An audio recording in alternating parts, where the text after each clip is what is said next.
ಇನ್ನು ರಾಜ್ಯದಲ್ಲಿ ಗಡಿ ವಿವಾದ ತೀವ್ರಗೊಂಡಿದೆ. ಸರ್ಕಾರ ಮಾತ್ರ ನಿದ್ರೆಗೆ ಜಾರಿದೆ. ಗಡಿ ಉಸ್ತುವಾರಿ ಸಚಿವರನ್ನ ನೇಮಕ ಮಾಡದೆ ಸರ್ಕಾರ ನಿರ್ಲಕ್ಷ್ಯ ವಹಿಸಿದೆ. ಗಡಿ ವಿವಾದದ ಹಿನ್ನೆಲೆಯಲ್ಲಿ ಇಬ್ಬರು ಸಚಿವರನ್ನ ನೇಮಕ ಮಾಡಿದ್ದಾರೆ. ಯಾರೋ ಮಹಾರಾಷ್ಟ್ರ. ಆದರೆ ನಮ್ಮಿಂದ ಇವತ್ತಿನವರೆಗೆ ಗಡಿ ಉಸ್ತುವಾರಿ ಸಚಿವರು ಅಂತಾನೆ ಇಲ್ಲ. ಅಧಿಕೃತವಾಗಿ ಇಬ್ಬರು ಸಚಿವರನ್ನ ನೇಮಕ ಮಾಡಲಾಗಿದೆ ಮಹಾರಾಷ್ಟ್ರ ಸರ್ಕಾರ. ಆದರೆ ಬೆಳಗಾವಿ ವಿಚಾರದಲ್ಲಿ ನಮ್ಮ ಸರ್ಕಾರ ಮಾತ್ರ ಮೌನಕ್ಕೆ ಜಾರಿದೆ. ಸಚಿವರುಗಳು ಮೌನ, ಸರ್ಕಾರವೂ ಮೌನ, ಮೌನ ಮೌನ ಮೌನ. ಆದರೆ ನಮ್ಮ ಹೋರಾಟಗಾರರು ಮಾತ್ರ ಬಂದ್ ಬಂದ್ ಬಂದ್. ಇದು ಯಾವ ಖುಷಿಗೆ ಅಂತ ಗೊತ್ತಿಲ್ಲ. ಸರ್ಕಾರದ ವಿರುದ್ಧ ಹೋರಾಟ ಆಗತ್ತಾ? ಇಲ್ಲ. ಬಂದ್ ಮಾಡ್ತೀವಿ ನಾವು. ಇವತ್ತಿನವರೆಗೆ ಗಡಿ ಉಸ್ತುವಾರಿ ಸಚಿವರೇ ಇಲ್ಲ. ಯಾವತ್ತಿಂದ ಈ ಸಮಸ್ಯೆಗಳಾಗ್ತಾ ಇದ್ದಾವೆ? ಇವತ್ತು ನಿನ್ನೆ ಸಮಸ್ಯೆನಾ? MS ಪುಂಡಾಟಿಕೆ ಯಾವತ್ತಿಂದ ಆಗ್ತಾ ಇದೆ? ಶಿವಸೇನೆ ಪುಂಡಾಟಿಕೆ ಯಾವತ್ತಿಂದ ಆಗ್ತಾ ಇದೆ? ಗಡಿ ಉಸ್ತುವಾರಿ ಸಚಿವರು ಅನ್ನೋರೇ ಇಲ್ಲ ನಮ್ಮಲ್ಲಿ. ನಿದ್ರೆಗೆ ಜಾರು ಬಿಟ್ಟಿದ್ದಾರೆ. ಒಮ್ಮೆಲೆ ಎಚ್ಚರಿಕೆ ಆಗುತ್ತೆ. ನಮ್ಮ ಉತ್ಪನ್ನಗಳ ಮೇಲೆ ಕನ್ನಡವನ್ನು ಬರೀಬೇಕು, ನಮ್ಮ ಅಂಗಡಿಗಳ ಮೇಲೆ ಕನ್ನಡದಲ್ಲಿ ಬೋರ್ಡ್ಗಳನ್ನು ಹಾಕಬೇಕು. ಇದು ಸರ್ಕಾರ ಎಚ್ಚರಿಕೆ ಆದ ನಂತರದಲ್ಲಿ ಹೇಳೋದು. ಆದರೆ ಉಸ್ತುವಾರಿ ಸಚಿವರು ಮಾತ್ರ ಇಲ್ಲ. ಕರ್ನಾಟಕ ಮತ್ತು ಮಹಾರಾಷ್ಟ್ರ ನಡುವಿನ ಗಡಿ ವಿವಾದ ಪ್ರಕರಣ 2004ರಿಂದ ಸುಪ್ರೀಂ ಕೋರ್ಟ್ ಮುಂದೆ ಇದ್ರೂ ಸಹಿತ ಮಹಾರಾಷ್ಟ್ರ ಸರ್ಕಾರ ಗಡಿ ವಿವಾದದ ಬಗ್ಗೆ ಎಷ್ಟೊಂದು ಆಸಕ್ತಿ ವಹಿಸಿದೆ ಅಂದರೆ, ನಿನ್ನೆ ಆ ಮಹಾರಾಷ್ಟ್ರದ ಇಬ್ಬರು ಸಚಿವರನ್ನು ಗಡಿ ಉಸ್ತುವಾರಿ ಸಚಿವರನ್ನಾಗಿ ನೇಮಕ ಮಾಡಿ ಆದೇಶ ಹೊರಡಿಸಿದೆ. ಚಂದ್ರಕಾಂತ್ ಪಾಟೀಲ್ ಹಾಗೂ ಶಂಭುರಾಜ್ ದೇಸಾಯಿ ಅವರಿಬ್ಬರು ಗಡಿ ವಿಚಾರವಾಗಿಯೇ ನೇಮಕ ಆದಂಥ ಇಬ್ಬರು ಸಚಿವರು. ನಮ್ಮ ಸರ್ಕಾರದಲ್ಲಿ 2015ರಿಂದ 18ರವರೆಗೆ ಹಿರಿಯ ಸಚಿವರಾದ HK ಪಾಟೀಲ್ರು ಗಡಿ ಉಸ್ತುವಾರಿ ಸಚಿವರಿದ್ದರು. 2018ರಿಂದ ಅಧಿಕಾರಕ್ಕೆ ಬಂದಂಥ ಯಾವ ಸರ್ಕಾರನೂ ಗಡಿ ಉಸ್ತುವಾರಿ ಸಚಿವರು ನೇಮಕ ಮಾಡಿಲ್ಲ.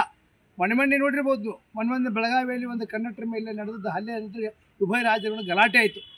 ಆ ಬೆಳಗಾವಿ ಮಹಾರಾಷ್ಟ್ರ ಏಕೀಕರಣ ಬೆಂಬಲಿತ ಸಂಘಟನೆಗಳು ಬೆಳಗಾವಿಯಿಂದ ಮುಂಬೈಗೆ ಹೋಗಿ ಧ್ವನಿ ಎತ್ತಿ ಶ್ರೀಕಾಂತ್ ಇದ್ರ ಬಗ್ಗೆ ಡೀಟೇಲ್ಸ್ ಕೊಡ್ತಾ ಹೋಗ್ತಾರೆ. ಶ್ರೀಕಾಂತ್ ಬೆಂಗಳೂರು ಉಸ್ತುವಾರಿಯಿಂದ ಬಂದಾಗ ನಾ ಮುಂದು ತಾ ಮುಂದು ಅಂತ ಒಬ್ಬರ ಮೇಲೆ ಬಿದ್ದುಕೊಂಡು ಒದ್ದಾಡ್ಕೊಂಡು ನಾನೇ ಆಗ್ಬಿಡ್ತೀನಿ ಅಂತ ಬಂದ್ಬಿಡ್ತಾರೆ. ಗಡಿ ಉಸ್ತುವಾರಿ ಮಾತ್ರ ಇಲ್ಲ. ಸರ್ಕಾರವನ್ನು ಯಾರು ತಡೀತಾ ಇದ್ದಾರೆ ಅಂತ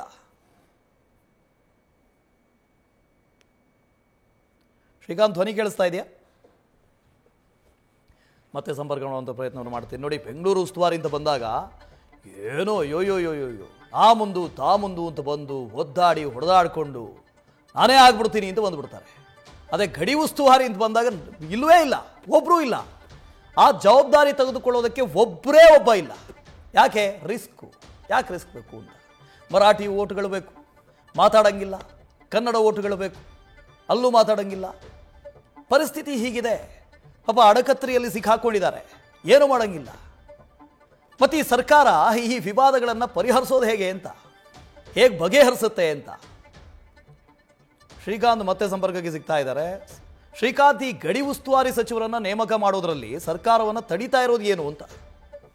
ನೋಡಿ ವಾಸುದೇವ್, ಈ ಏನು ಗಡಿ ವಿಚಾರಕ್ಕೆ ಸಂಬಂಧಪಟ್ಟಂತೆ ಮಹಾರಾಷ್ಟ್ರ ಸರ್ಕಾರ ಬಹಳಷ್ಟು ಗಂಭೀರವಾಗಿ ಪರಿಗಣಿಸಿದೆ ಈ ಪ್ರಕರಣವನ್ನ.